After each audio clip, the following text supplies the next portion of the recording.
Nous avons décidé de livrer de nouveaux missiles permettant des frappes dans la profondeur à l'Ukraine. On va aider l'Ukraine à défendre son territoire, il insiste bien là-dessus, mais après il dit ouais mais en fait on va leur donner des missiles qui leur permettent de frapper le territoire russe. En même temps, les États-Unis, eux, ils vont livrer un autre type d'armes. Ils vont livrer des armes à fragmentation. C'est des armes qui sont interdites par une centaine de pays dans le monde.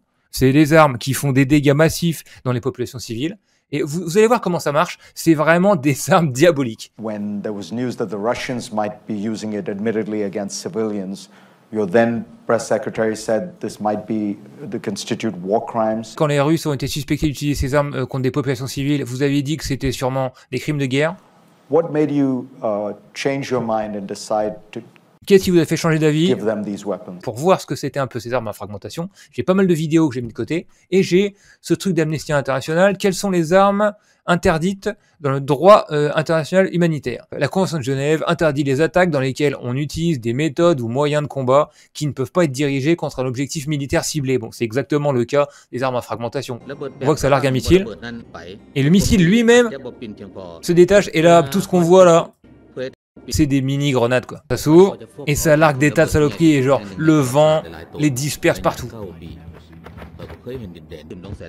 Ah bah voilà c'est ça. C'est un truc sur le Laos dont on va parler aujourd'hui. Le Laos est le pays le plus bombardé de l'histoire. On les livre en Ukraine et donc l'Ukraine va devenir un nouveau Laos. Elles sont imprécises et touchent inévitablement des zones civiles. Selon Handicap International, 98% des victimes recensées sont des civils et près d'un tiers sont des enfants.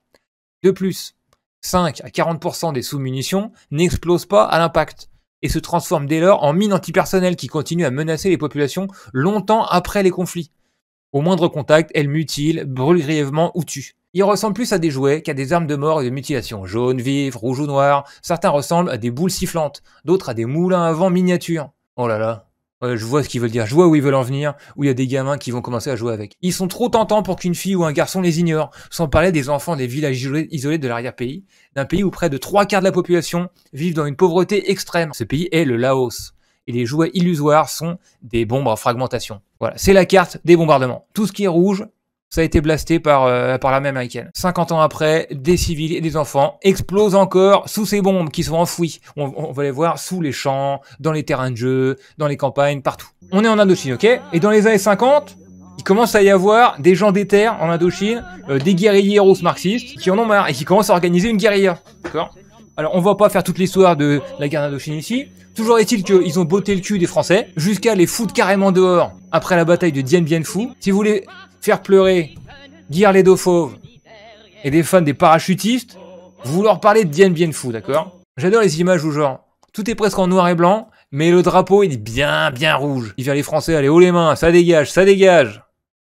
Piétinez-moi ça. Quand les Français se barrent, ils décident, bon alors, Roger, Robert, vous restez sur place, d'accord, donc c'est vous les boss. Bon, le fait est que les Français vont se faire voler la balle par les Américains, mais bref.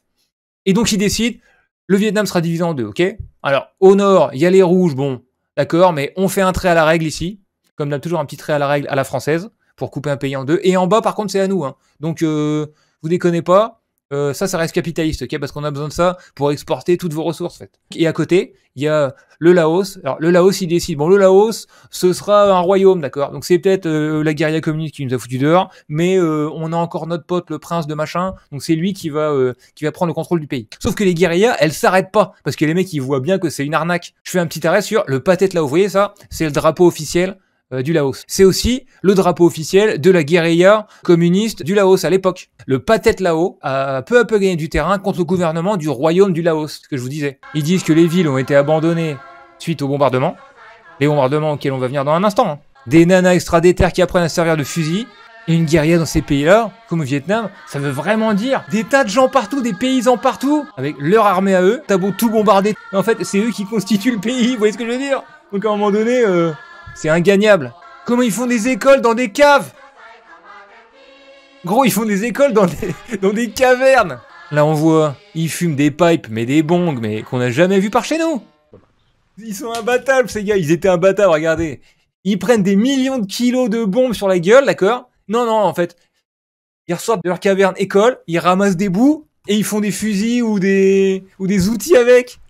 Le Pathet Lao contrôlait beaucoup du territoire aux frontières du Vietnam. Ils échangeaient beaucoup grâce à ces routes et les Viet Minh faisaient des incursions aussi en passant à travers le Laos. Kennedy dit « Je comprends que les gens veulent être indépendants et bien sûr, si le Laos passe entre des mains communistes, ça va augmenter le danger. » À l'époque où les États-Unis essaient de renforcer leur nouveau colonialisme sur toute cette zone, après la Seconde Guerre mondiale. Au début des années 60, les États-Unis lancent des campagnes de bombardement.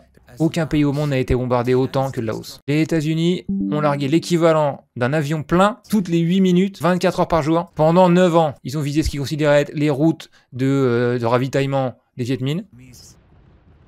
Mais en fait, c'est tout le pays. En 71, les États-Unis lancent une nouvelle offensive, en plus des bombardements de fous. Ça a complètement foiré. Et ça a boosté le moral des communistes. Le 2 décembre 75, ils sont rentrés dans la capitale, c'était fini. Il dit pendant toute cette époque, une grande partie du Laos était inhabitable à cause de la contamination du sol en armes. J'ai enlevé des herbes dans le champ, j'ai touché une bombe, elle a explosé. Alors lui, c'est un des responsables de la campagne de désenfouissement de ces bombes au Laos, et il dit, les gens sont au courant en fait.